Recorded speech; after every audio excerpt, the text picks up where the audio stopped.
Most of us would love to have a home, a sweet home. After living with parents and renting, at one point we may want to move into our own house. Hi, welcome back to this channel.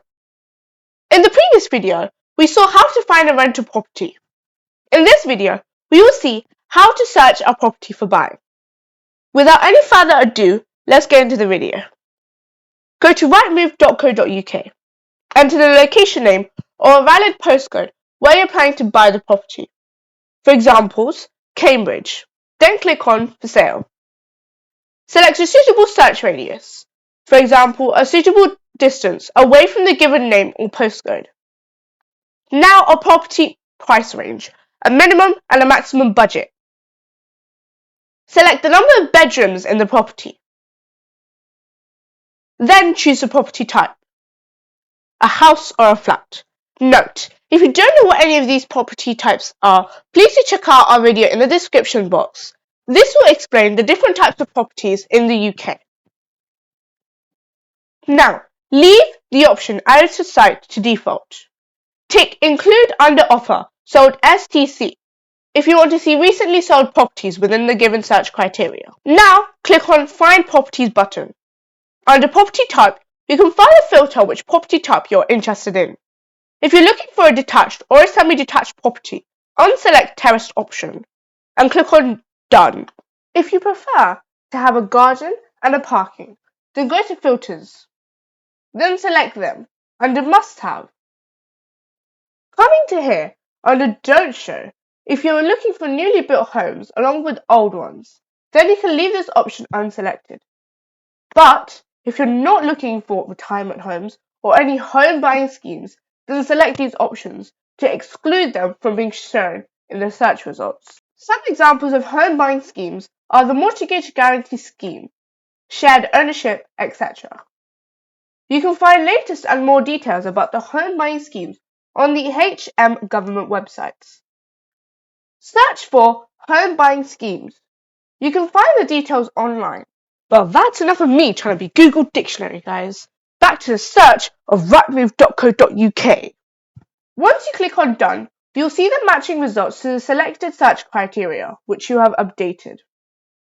So far, we have given the search criteria and filtered the properties based on the requirements and the needs. Under each property advert, you will see details like its asking price, which is also known as guide price, the property type, the number of bedrooms, the number of bathrooms in the property, and also a short description of the property, information about when it was added to the website, and the estate agent's name dealing with the sale of the property. The advert will also show if there are any changes to the asking price, whether it has been reduced or increased, and most importantly, the estate agent contact details. Coming back to the search results, to know more details about a particular property, click on any selected property. Scroll down a little bit to see the property's photos, floor plan, description of the property, size of the room, and etc. Further down, you will see details about nearby railway stations and schools. Especially the school information, like what is the Ofsted rating, how far it is from the property, are quite useful if you have school-going kids. If you want to know more about a particular school and its rating, you can find them on Ofsted reports from gov.uk. Use Map View, Street View to view the property on the map. And also the Street View helps to see the street and surrounding areas, which will be useful if you want grocery stores or things like that near you. Other two important things to know are the property's previous sale history and nearby recently sold and under offer properties. The sale history gives the information about its past sales, when it was last sold, and the price paid for it. For most of the properties, this information goes back since the property was built.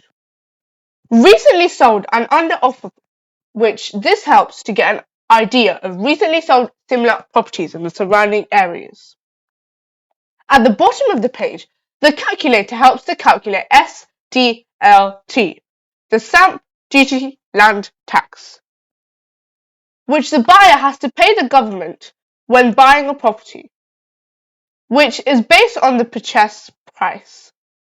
More details about SDLT are available under Stamp Duty Land Tax under gov.uk website. During the selection process, another important thing is knowing about safety and security in the street and locality, so the community.